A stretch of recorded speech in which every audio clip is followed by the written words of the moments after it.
In this video, we will explain to you the impact of extremely distressing events, such as the war in the Ukraine, what effect it can have on you and your colleagues, what stress reactions you can notice, and how people usually cope with situations like these. We will indicate ways to help keep you functioning by offering practical tools to take care of yourself and your colleagues.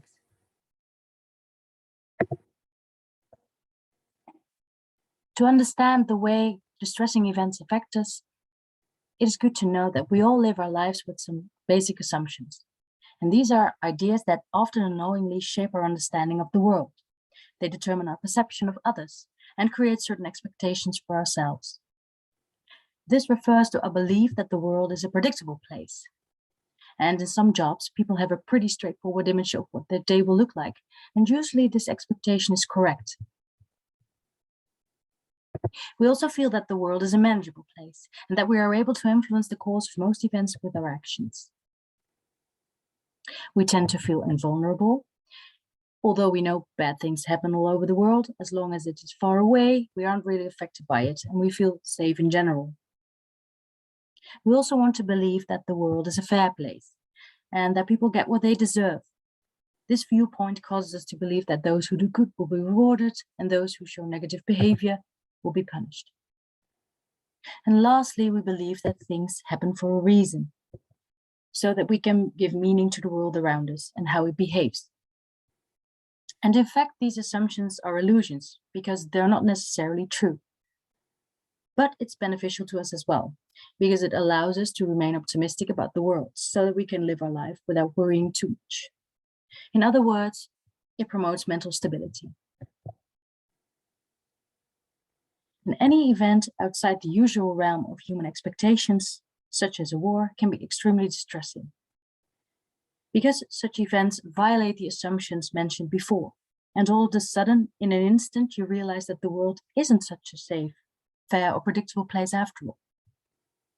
And whether you are directly affected by the war and your life is in danger, or for example, when you're here and you worry about the people who are there, who are in the war zone, or if you are supporting people who are affected, a situation like this war can be very distressing for all of us. Characteristics of distressing events are, first of all, the unexpected nature. You never know when or where something will happen. It's thereby overwhelming everything that matters in that moment. It can be life-threatening or be perceived as life-threatening. Either way, it impairs your sense of safety. It's not fair or unjust, and it doesn't make any sense to us. It's meaningless.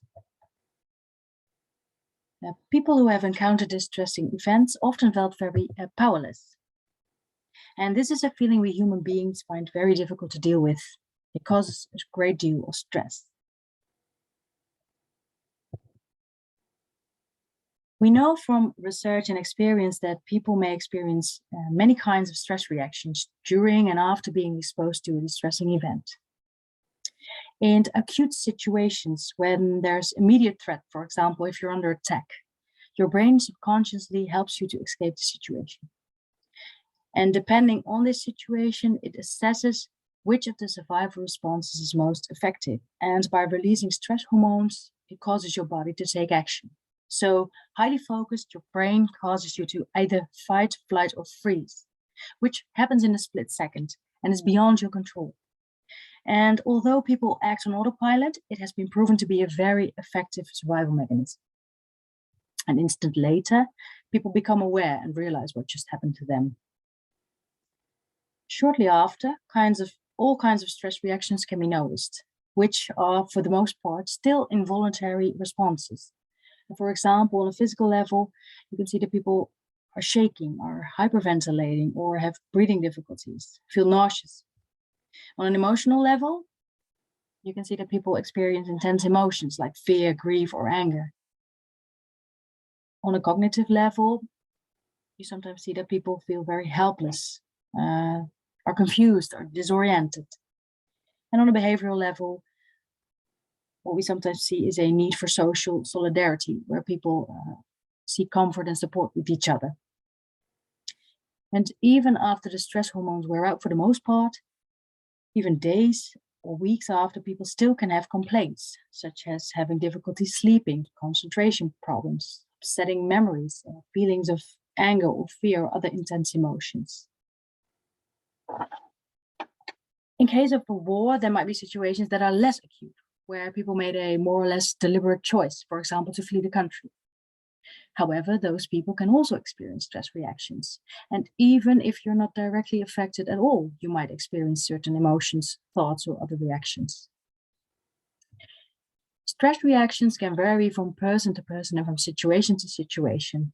And although they can be very intense and be very unpleasant, stress reactions are known to be functional in coping with the situation, at least short term.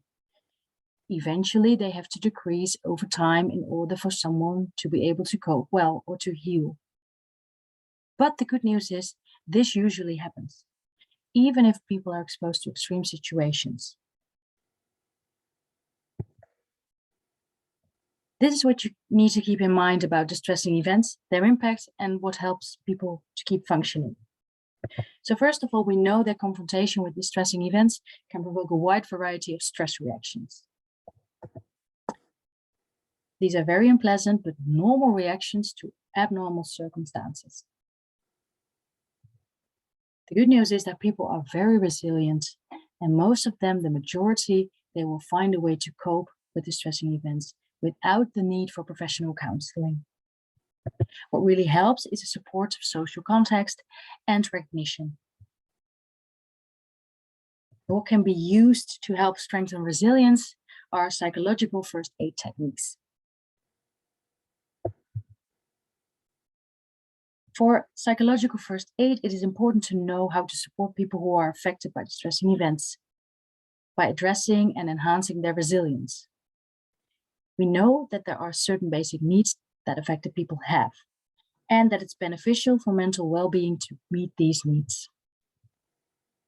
So first of all, there's a need for basic support. When it comes to safety, for example, food, water, housing.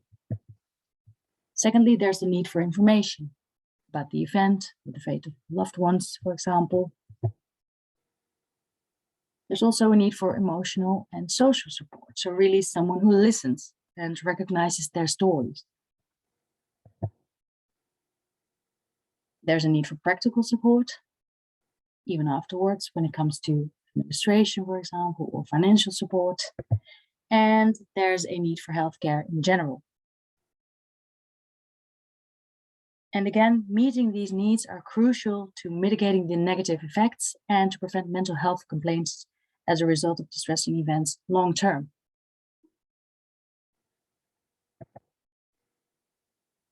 As mentioned before, people are very resilient, and most of them, they will find a way to cope with distressing events without the need for professional counseling. And what contributes greatly is a supportive social context, as we know. And this model underlines that you can rely primarily on one's self-healing capacity or resilience within his or her own social context. And we call that the first circle, which consists of people who are closest to someone: family, friends, neighbors, colleagues as well, and fellow victims. And the idea is that for the majority of people, this first circle suffices for them to cope with distressing events.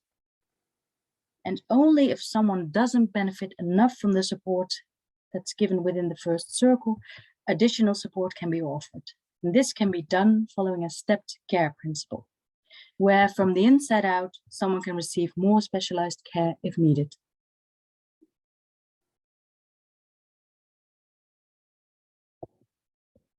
So just as you would treat a physical deficiency, you can and you have to take care of your mental health in times of distress as well. And whether you're directly or more indirectly affected, strengthening your resilience can help you to cope with the situation. And it also enables you to properly support others as well. So here are some tips. First of all, assess how you're doing. So really reflect on what do you notice. And don't judge, just let it be. We know that things that are outside our span of control can give us intense stress and intense worry. Know that these are also normal reactions to abnormal circumstances. And unfortunately, there are no quick fixes for this.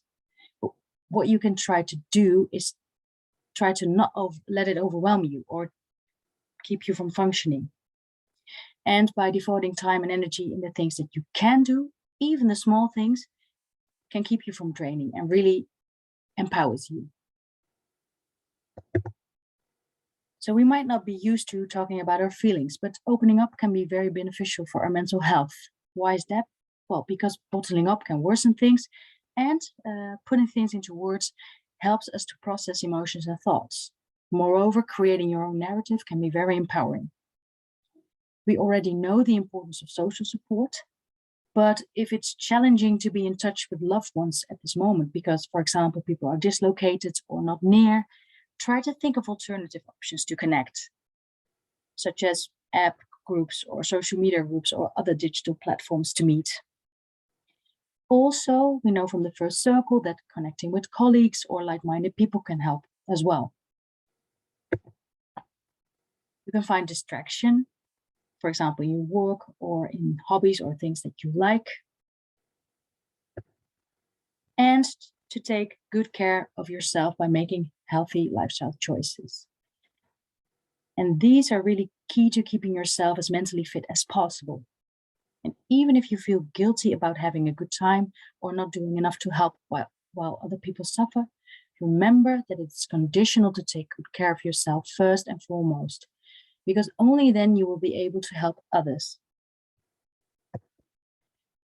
A tip to conclude with in terms of taking distance from overload of stressors is, for example, to limit your intake of information. If you want to follow the news, know that especially moving images can be very intrusive. So a suggestion would be to read the news rather than watching it on television.